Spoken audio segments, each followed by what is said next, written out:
jumpa lagi dengan channel Neswan. Dalam video kali ini, saya membuat alur cerita dari film Kapan Hamil yang tayang di Prime Video tahun ini. Diperankan oleh Laura Basuki dan Fedi Nuril sebagai karakter tokoh utama, dan cus langsung aja ke awal cerita. Alan baru saja berolahraga di teras rumah. Dia beranjak masuk ke rumah bersiap untuk pergi bekerja. Istrinya yang bernama Nadia pulang dari berlari kecil menemui suaminya yang sudah rapi dengan pakaian kerjanya. Nadia bertanya kepada Alan apakah ibunya menelpon. Alan berkata tidak, dan kemudian Nadia bercerita bahwa dia baru saja melihat ibu mertuanya di apotek. Namun dia sengaja menghindar karena enggan selalu ditanyain kapan hamil. Terlebih pagi ini dia ke apotek untuk membeli test pack dan itu pasti akan membuat ibu mertuanya semakin banyak tanya. Alan meyakinkan lagi apakah benar yang Nadia lihat adalah ibunya karena jarak apotek ke rumah ibunya cukup jauh. Alan dan Nadia memiliki pemikiran yang sama, mereka saling memandang dan Nadia berkata, jangan-jangan. Nadia tak melanjutkan ucapannya saat tiba-tiba ibu mertuanya sudah muncul di depan pintu menyapa mereka. Ibu Alan memanggil Nadia dan bertanya benarkah yang ia lihat di apotek tadi adalah Nadia. Niatnya mau ia panggil tapi tak jadi sebab Nadia terlihat sangat terburu-buru. Kemudian Alan menanyai ibunya kenapa ibunya pergi ke apotek saat hari masih sangat pagi. Ibu Alan berkata bahwa niat awalnya dia ingin membeli test pack untuk Nadia. Namun setelah dia menanyai penjaga apotek dan tahu bahwa menantunya sudah membeli test pack, maka dia urungkan niatnya. Ibu Alan sangat senang saat tahu Nadia sudah telat haid seminggu dan dia memaksa Nadia untuk segera melakukan tes urin. Nadia tak bisa menolak kemauan mertuanya, dia langsung melakukan tes pack dan untuk kesekian kalinya dia kecewa dengan hasilnya. Ibu Alan memberitahu anak dan menantunya untuk menjaga kesehatan. Dalam hal ini Nadia lah yang lebih diutamakan. Dia menyuruh Nadia rajin berolahraga sambil menceritakan masa muda Alan yang aktif bermain basket. Kemudian dia juga meminta Nadia untuk berhenti kerja saja agar tak kecapean dan stres. Alan mengingatkan ibunya yang lupa karena sebenarnya Nadia sudah berhenti kerja sejak setahun yang lalu. Alan menggoda ibunya agar Nadia ikut senam tai chi saja saat sang ibu masih menceramai mereka. Nadia menahan tawa dan kemudian beranjak ke dapur untuk membuatkan minum mertuanya. Saat tak ada Nadia, Ibu Alan menyuruh putranya untuk membawa Nadia periksa ke dokter kandungan. Ibu Alan sangat yakin jika Nadia yang bermasalah karena menurutnya Alan berasal dari keturunan yang subur. Malamnya Nadia tak bisa tidur. Dia membangunkan suaminya mengajak untuk pergi ke dokter. Alan terbangun dan kaget takut istrinya kenapa-napa. Nadia berkata dia tidak apa-apa, dia ingin pergi ke dokter kandungan, ingin tahu apa penyebab dia tak kunjung hamil. Pada awalnya Alan menolak ajakan Nadia karena menurutnya semua tak harus sama seperti orang-orang yang memilih pergi ke dokter untuk diperiksa. Karena nyatanya bukan hanya mereka yang sudah 3 tahun menikah belum dikaruniai keturunan. Kemudian Nadia bertanya apakah Alan baik-baik saja setiap 3 minggu sekali ibunya menanyai perihal kehamilan. Selain itu, Nadia merasa stres setiap kumpul keluarga selalu ditanyai hal yang sama. Akhirnya Alan menyetujui kemauan istrinya dengan syarat Nadia harus siap menerima bagaimanapun hasilnya nanti. Keesokan harinya, Alan dan Nadia berangkat ke klinik kandungan Sanjaya. Di parkiran, Nadia melihat sepasang suami istri baru keluar dari klinik dan dia merasa tak asing dengan wajah si pria. Alan menggoda Nadia, barangkali yang dia lihat adalah salah satu mantannya dulu. Nadia tertawa sambil mencubit suaminya, tetapi memang benar dia adalah Atar, mantan kekasih Nadia bersama istrinya yang sedang melakukan promil di klinik yang sama. Mereka masuk ke dalam. Nadia pergi ke toilet dan Alan melakukan pendaftaran. Si petugas pendaftaran terlihat cantik dan gerak-geriknya menggoda Alan. Di lain tempat, Atar dan istrinya berada di sebuah mobil sedang dalam perjalanan pulang. Si istri membicarakan tanah warisan bapaknya yang bermasalah. Seandainya saja bisa dijual, pasti bisa menghasilkan uang yang banyak dan bisa digunakan untuk program bayi tabung yang mahal. Atar menenangkan istrinya dengan berkata bahwa biayanya sudah ada dan telah dipersiapkan. Biarpun mahal, tak ada salahnya berusaha dan itu pasti ada pengorbanan. Nadia dan Alan sedang konsultasi dengan dokter kandungan. Dokter menyarankan mereka untuk periksa dulu agar tahu masalahnya. Malamnya Nadia menggerutu karena suaminya tidak mau periksa sekalian. Dia berkata jika dari awal tak percaya sama dokternya, harusnya bilang dan tak perlu ke sana. Atau jika perlu Nadia juga tak usah kembali ke sana lagi. Selesai makan malam, Alan menelepon klinik untuk mendaftar periksa esok hari.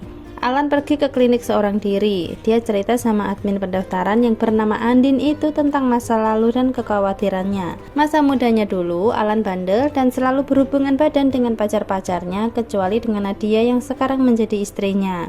Deretan mantan pacar itu berharap hamil dan dinikahi Alan, namun ternyata tak ada satupun yang diantara mereka yang hamil. Baru setelah putus dan menikah atau berpacaran dengan orang lain mereka bisa hamil. Andin mendengarkan dengan seksama kemudian berkata wajar saja para mantan pacar Alan berharap dinikahi karena Alan memiliki paras yang tampan.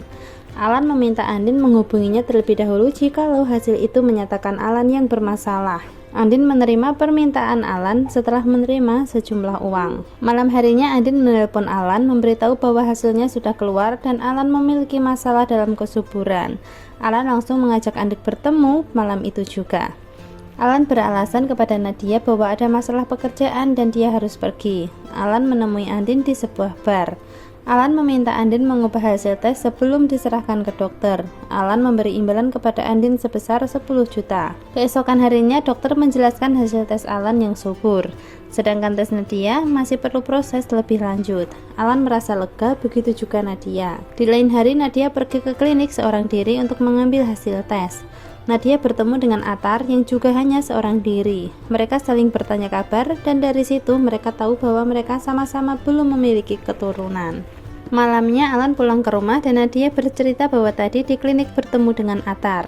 Alan menanyakan bagaimana dengan istri Atar dan Nadia berkata bahwa Atar hanya sendirian. Alan menggoda istrinya yang pasti merasa asyik bertemu mantan. Nadia langsung cemberut dan memukul suaminya. Keesokan harinya Nadia dan Alan berada di klinik. Dokter menjelaskan hasil tes Nadia yang bagus, serta beberapa kemungkinan yang menyebabkan kenapa bisa tidak terjadi pembuahan. Kemudian dokter menyarankan mereka untuk melakukan bayi tabung dan Nadia langsung menyetujuinya. Istri Atar sangat antusias menjalani program bayi tabung. Atar memberitahu istrinya agar bisa menerima apapun hasilnya nanti. Nadia menelpon klinik dan berbicara dengan Andin. Nadia memberitahu untuk reschedule program bayi tabung karena suaminya meragu. Kemudian Nadia curhat kalau merasa bingung dengan sikap suaminya yang tidak memiliki kemauan untuk mencoba dulu. Andin menelpon Alan memberitahu bahwa Nadia berusaha telepon dan curhat banyak berharap dengan program bayi tabung. Andin berkata bahwa dia merasa kasihan dengan Nadia. Setelah berbicara dengan Andin, Alan menelpon Nadia protes kenapa harus sampai curhat dengan Andin. Nadia curiga kenapa suaminya sampai tahu nama admin klinik. Alan bisa menjawab setiap pertanyaan Nadia dengan cepat dan untuk menyudahi percakapan akhirnya Alan mengiyakan kemauan istrinya untuk melakukan program bayi tabung. Nadia sangat senang mendengar perkataan Alan, sedangkan Alan menarik nafas panjang merasa frustasi. Keesokan harinya Alan berada di dapur. Pagi-pagi sekali Nadia baru pulang dari olahraga. Nadia berkata bahwa kata dokter dia harus rajin berolahraga dan berjemur. Berbeda dengan Alan yang tubuhnya bugar dan juga tak ada masalah apapun pada kesuburannya. Andin kerap sekali berbicara di telepon sambil marah-marah. Saat berbalik dia terkejut karena sudah ada Nadia dan Alan. Nadia masuk ke ruang dokter untuk melakukan konsultasi, sedangkan Alan menuju ke ruang untuk pengambilan sperma. Andin tercengang melihat panggilan telepon di ponselnya dari debt collector. Andin mengikuti Alan ke ruang pengambilan sperma dan meyakinkan Alan bahwa pasti program bayi tabung mereka berhasil. Andin berani menjamin pasti berhasil dan dia mengajak Alan bertaruh.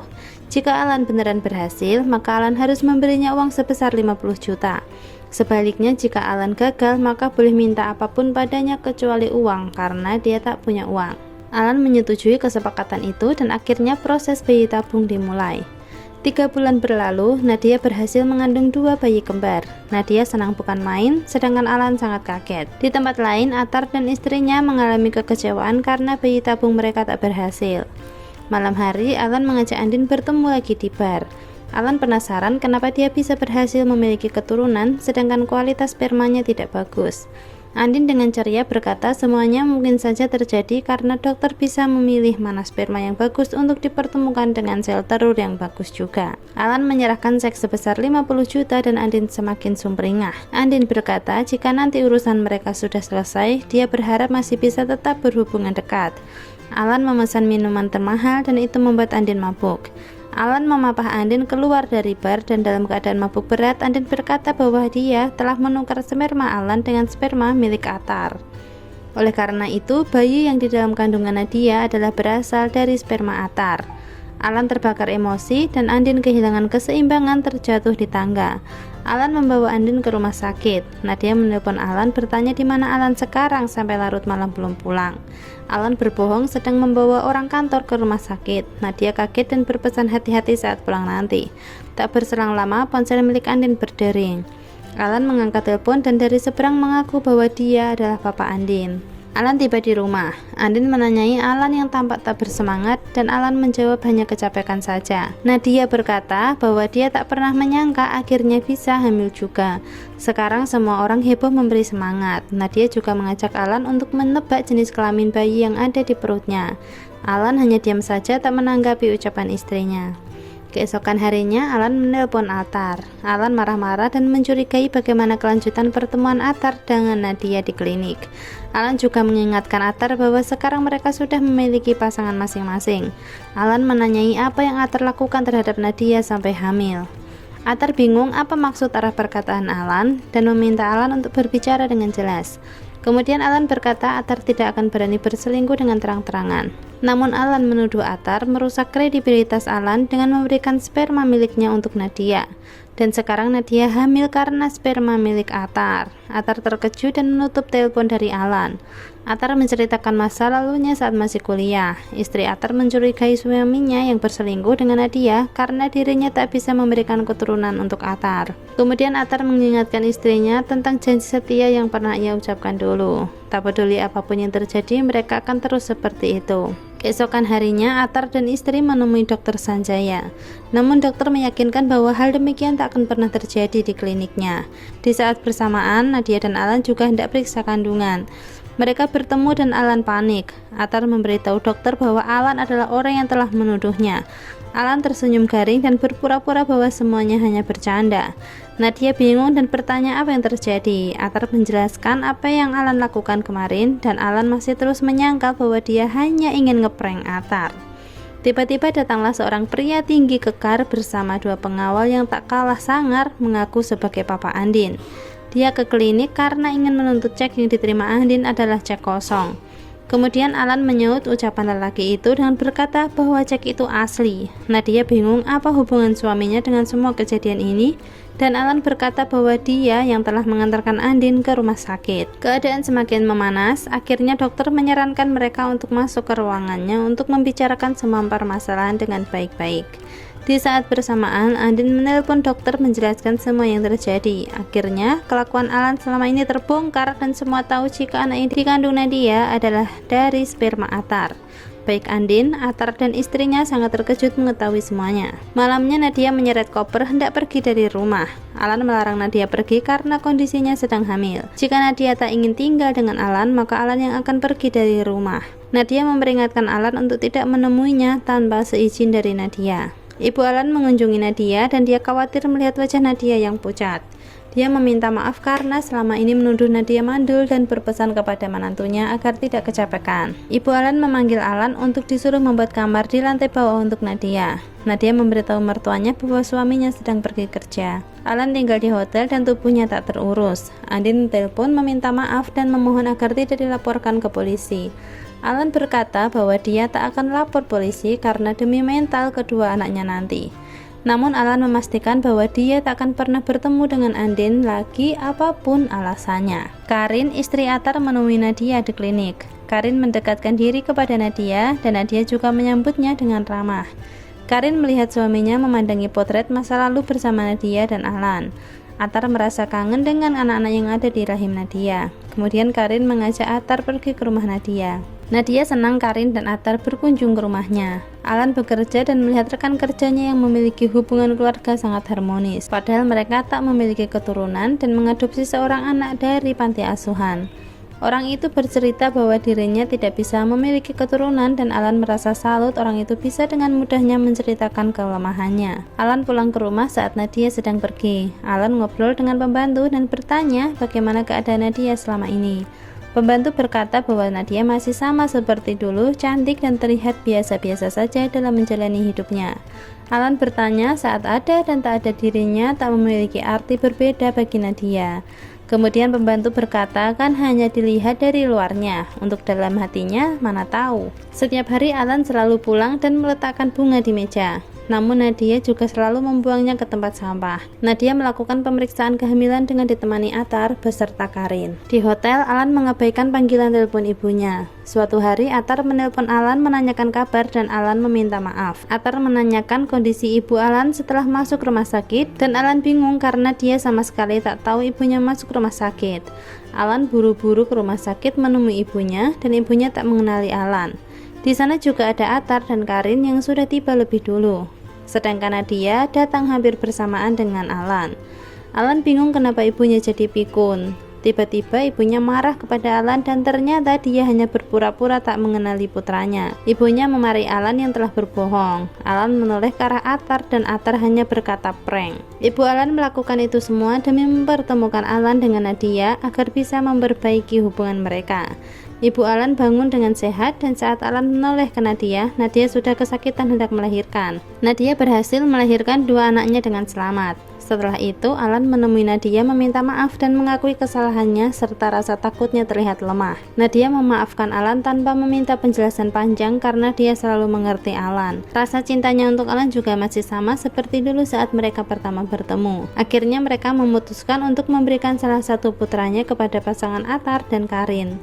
Dua keluarga itu hidup berbahagia dan saling rukun. Sedangkan Andin sekarang bekerja sebagai seorang pengantar paket dan ketakutan saat bertemu Alan. Demikianlah akhirnya film Kapan Hamil berakhir. Terima kasih sudah menonton video ini. Sampai jumpa di video-video berikutnya.